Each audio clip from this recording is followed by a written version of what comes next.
Hello, everyone, and a very warm welcome to our English First Additional Language lessons. We are still on the language dynamics and language structure and conventions section, which is part of question 5, paper 1 for English First Additional Language.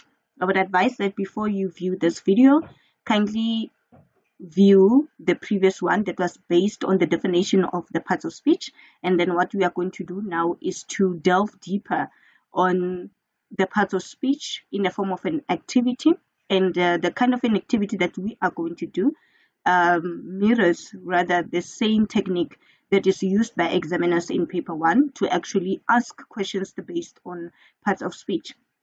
And a brief revision is that the part of speech in grammar, a part of speech is a linguistic category of words which is generally defined by the syntactic of function or function of words in sentences. So basically, when you study the parts of speech in a sentence, as I've already stated in the first video, is that we are looking for the function of words in sentence, in a particular sentence. How does the word function? What purpose does the word serve in that particular sentence for a sentence to successfully convey meaning or communicate a particular idea? Right? And then normally the instruction will be state the part of speech of the underlined words. You'll be given sentences with words that are underlined, and then therefore you'll be in a position to establish as to how or what is their function as a way to actually establish the correct part of speech. We've got the first one, Sin is working at the computer, and then our subject here is the word sin, written with a capital letter, and then this is going to become a proper noun,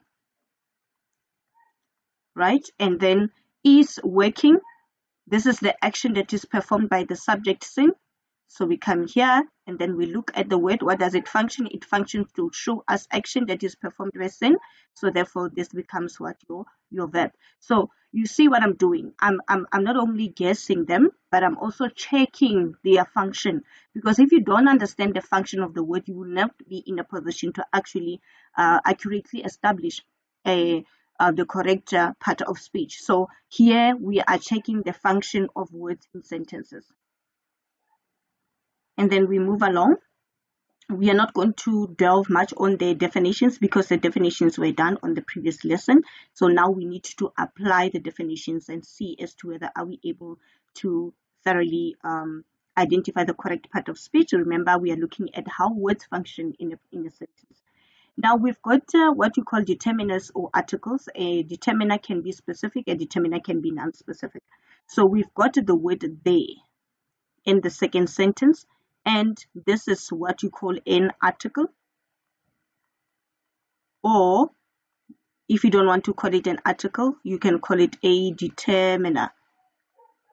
Now, a definite or indefinite determiner, or a non-specific or specific determiner or article, there is a specific article because what precedes after there always is a noun.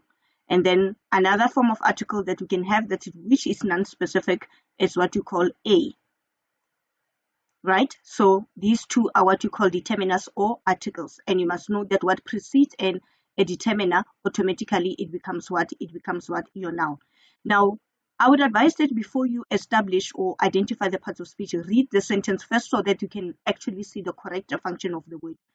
The international water usage per day is 173 liters. So what are we talking about here? We are talking about the usage of water. So the word they is an article or determiner.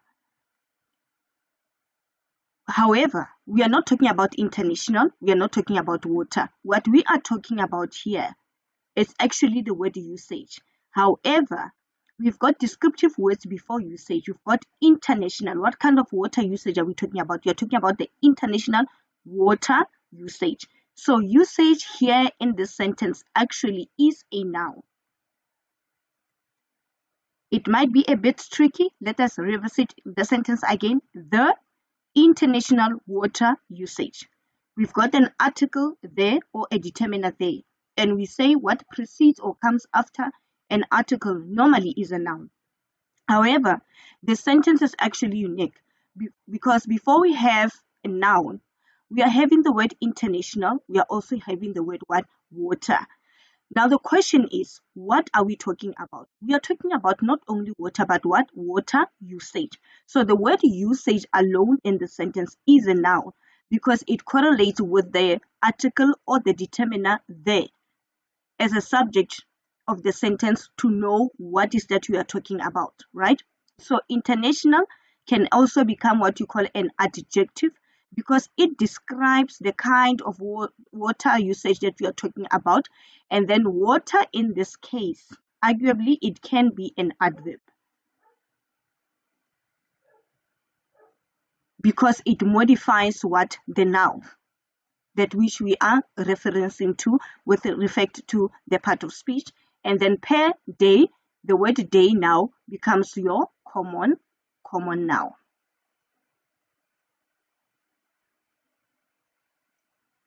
Correct. Sentence 4. And then sentence 4, we have he spoke slowly today in class.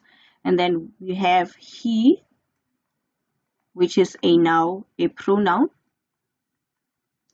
Okay, and then the action performed by the subject is to speak, spoke. It becomes the verb. And then we have a unique word. Not only did this person speak, but he spoke how slowly. So remember, anything that modifies the verb or tell us more about the action that is being performed, it becomes what? Your adverb. Sentence 5. Dogs are very protective of their owners. Remember, I said I would advise that you read the sentence out loudly. Not even loudly, just read it in such a way that you understand it so that we can correctly identify the part of speech. We've got dogs, we've got are very protective of their owners. What are we talking about here? We are talking about dogs, subject of the sentence, and then this ultimately becomes a name, and then we'll say the part of speech here is a noun. And then we've got the word are, and then the word are in the sentence, you can say it's a finite verb. This is a finite verb because it agrees. A finite verb functions to agree with the with the subject of the sentence. And then we say they are very protective, right? We've got the word. Now, what kind of dogs are we talking about? Or the manner in which these dogs are described? They are described to be how? To be protective. And in our previous lesson, we did establish or learn about the definition of the word adjective. That adjective are descriptive words. So the kind of dogs that we are talking about here, they are described to be how?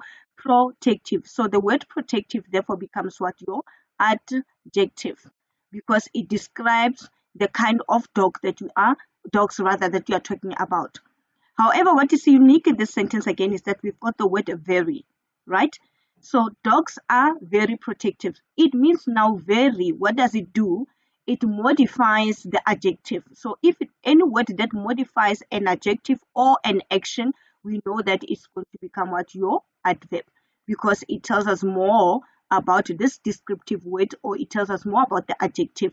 So in essence, it means that an adverb not only don't limit your scope of understanding to say that an adverb will always modify the verb.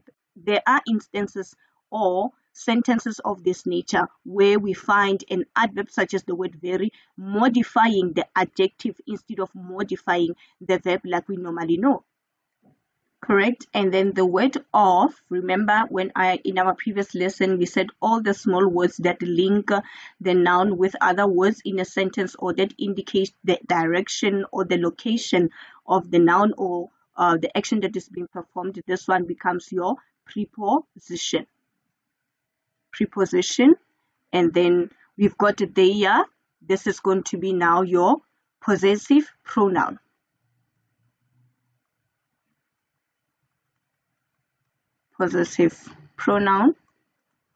And then owners will be now what? A noun.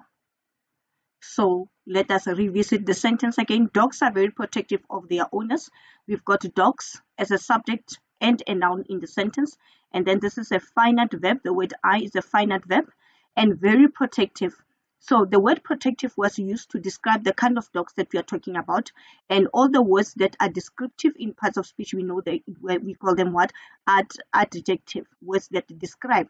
And then what was unique about the sentence is that we had the word very. Now very here was actually modifying or adding more meaning to the descriptive word, which is an adjective. So therefore the word very now becomes what? Your adverb. And I'm going to repeat that an adverb not only modifies the verb, but there are instances where an adverb actually modifies the adjective.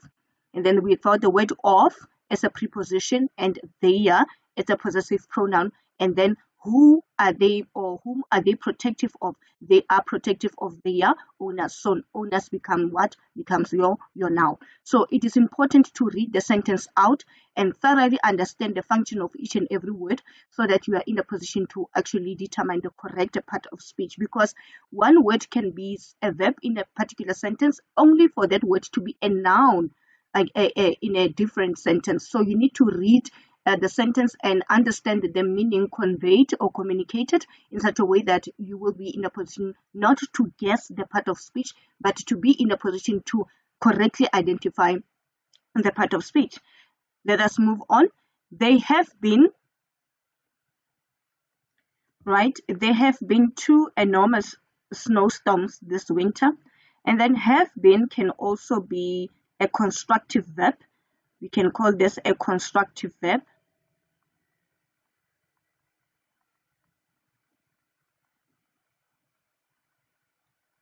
Because it builds up to the action performed. And then we've got enormous snowstorms.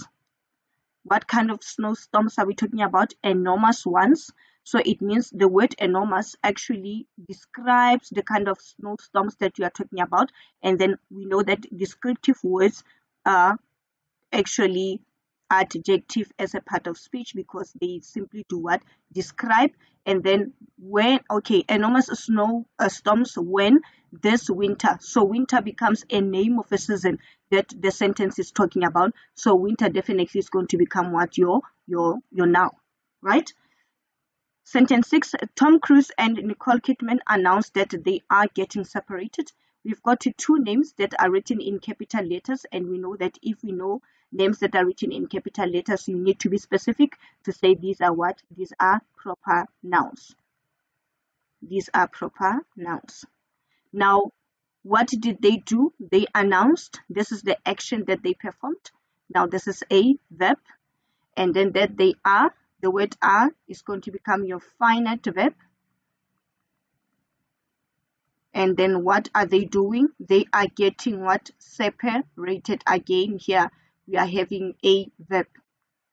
The word separate can be both a verb and a, say that the word separate actually can be an adjective or a verb. As an adjective, it means to set apart, to distinct or not being related. And then as a verb, it means to set apart, to distinguish or to divide, right?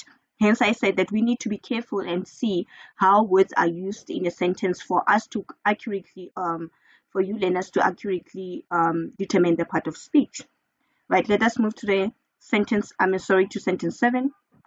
Now, sentence 7, I may provide the answer if you will stop being so demanding, right? And then we've got first personal pronoun I, and then may provide is actually a modal verb, but it's also a finite verb. This is a finite verb because it's the action that will be performed by the subject, which is I, and then I, we know that it's a personal pronoun, right?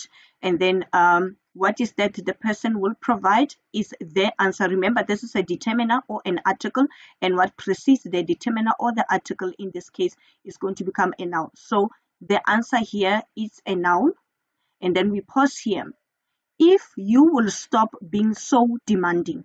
Now, the function of the word if in this sentence is quite unique, because if we can assess this sentence correctly, we've got two independent clauses.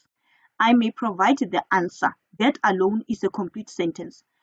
If you will stop being so demanding, again, it's an independent sentence. So it means the function of the word if here is to function as a conjunction, because simply it links or joins these two independent clauses or two independent ideas. So if here becomes what? Your conjunction.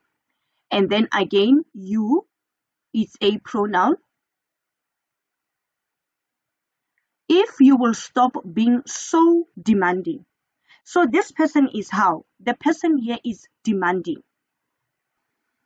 So it means I'm telling if you were not doing what? If you were not demanding. So when you demand, it's an action that you would perform. Therefore, the word here, demanding, it becomes what? Your verb. But then we've got a unique word before demanding. It says what? So not only are you demanding as an action that you are performing here, but you are so demanding. Remember we said in a previous sentence that anything that may modify or substantiate or give us more information pertaining to an adjective or a verb, we call that word what? An adverb. So this adverb, the word so becomes an adverb because it actually modifies or gives us more substantiation of to the degree that which you are demanding. Not only are you demanding, but you are so demanding. So this becomes what? Your adverb. So it is also always important to check how these words are used in a sentence. So sentence 8, the computer is having technical problems. We are talking about the. Remember, this is an article or determiner. We can say here is an article, a definite article. And then the computer is going to become a noun because what comes after an article always is a noun. Then it becomes your infinite verb. Is having is an infinite verb. What is it having? It is having problems, okay? But what kind of problems? Technical problems. So the word technical here describes the kind of problems that are experienced by this computer. It becomes your adjective, and then this becomes what? Your noun. Plant for the planet. A very simple sentence, but it's a command, right? And I want us to look into sentence 9 and 10 uniquely, because I now want to show you what is that I mean when I say one word can be used differently in a sentence. Plant for the planet. This is a command. I'm instructing you to do something. So the word plant is an action word that actually serves as a command or makes the sentence to be a command to say, I need you to plant. And then when you plant is when you perform an action. So the word plant for the planet is going to become here what? A verb, because this sentence is in an instructive form, meaning that it's a command. And then all the small words that link words is that you are planting what? For, then preposition.